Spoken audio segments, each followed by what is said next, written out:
The Pentagon has guarded a secret for decades.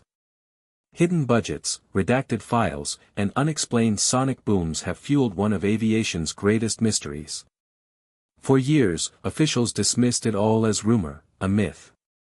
But new evidence suggests otherwise. The truth may be that America's most secret aircraft, the SR-91 Aurora, wasn't just a legend after all. What you're about to hear could rewrite everything we thought we knew about U.S. military aviation.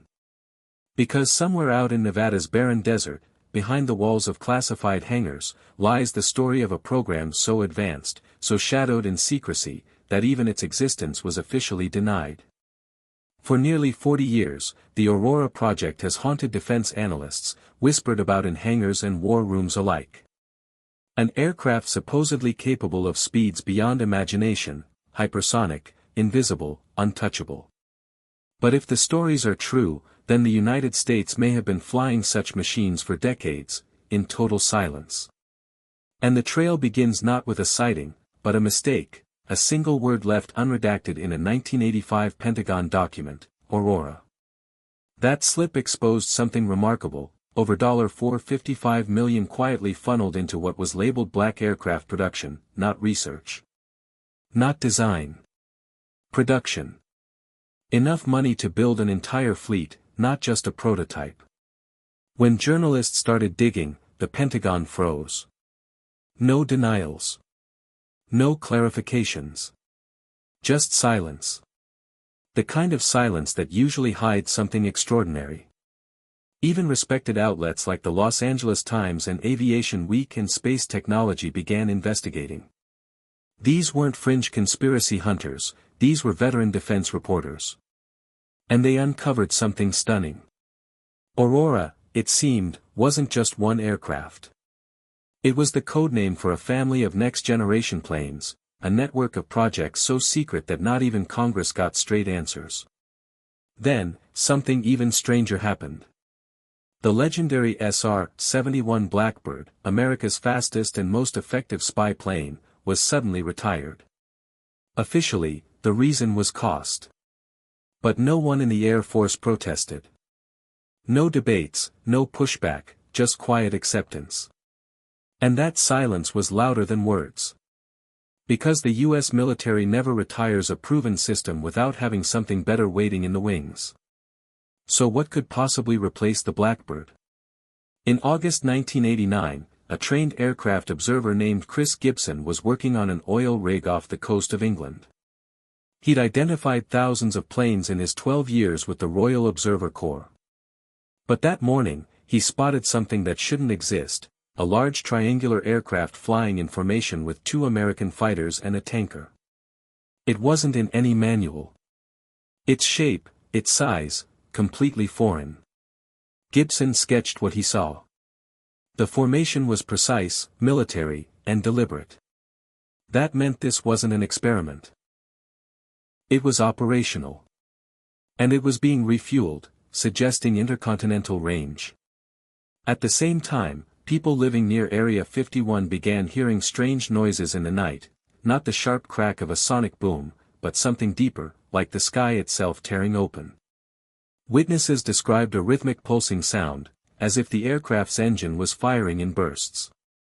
Soon after, bizarre contrails began appearing, evenly spaced rings across the sky, nicknamed donuts on a rope. These were not normal vapor trails. They matched the profile of a pulse detonation engine, a revolutionary propulsion system theoretically capable of pushing aircraft past Mach 5, into hypersonic territory. Meanwhile, aerospace analyst Bill Sweetman started digging through defense budgets. What he found was staggering: $9 billion in unexplained Air Force spending. Funds that vanished into nameless accounts, buried in classified layers. That kind of money doesn't disappear. It builds something revolutionary. And there was another clue. During that same period, Lockheed Martin's Skunk Works, the same secretive team that built the U-2, State Route 71, and F-117 stealth fighter, reported a massive spike in classified revenue. Yet no new public aircraft were announced. Satellite photos showed construction at Groom Lake, new hangars, expanded runways, one stretching over 6 miles. Why would you need a 6-mile runway unless you were landing something traveling faster than anything on Earth? Eyewitnesses described hangars with climate control, heat-resistant runways, and fuel systems designed for exotic propellants. Security around the base became extreme. The pieces fit together, the funding, the facilities, the secrecy, all pointing toward one conclusion: something capable of hypersonic flight was being built and tested in the Nevada desert. Then came 1991. Seismologists in California noticed strange readings on earthquake monitors, but they weren't earthquakes, they were sonic booms, recorded at precise intervals, every Thursday between 4 a.m. and 7 a.m. The pattern was consistent, the signatures unique, suggesting aircraft traveling at 90,000 feet and at Mach 5+ speeds. NASA's own analysis confirmed that the data didn't match any known aircraft, but perfectly matched what a hypersonic jet would produce. The flight path lined up exactly with a route from Area 51 to Edwards Air Force Base, America's 2 top test sites. For 15 years, similar sonic events repeated, forming a clear pattern of regular test flights. Across the Atlantic, unusual activity was also reported at RAF Machrihanish in Scotland, a remote base with an unusually long runway. Declassified British defense papers later hinted at U.S. operations involving highly supersonic vehicles, with speeds between Mach 4 and Mach 6. Even senior RAF officers described seeing or hearing aircraft unlike anything they'd encountered before, and being told firmly to stop asking questions. In 1994, a mysterious crash at RAF Boscombe Down involved a U.S. aircraft that was quickly covered and airlifted away by American crews. No record, no photos, just gone. By now, the pattern was undeniable. Too many sightings. Too many sonic signatures. Too much money unaccounted for. When confronted, Pentagon officials didn't deny the existence of Aurora, they simply refused to talk. Former Skunk Works director Ben Rich, in his 1994 memoir, claimed that Aurora was merely a budget codename for the B-2 bomber.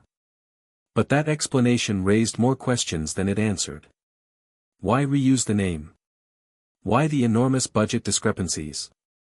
And why maintain secrecy decades after the B-2 was unveiled? Some experts believe Rich's statement was intentional misdirection, a tactic long used in classified programs.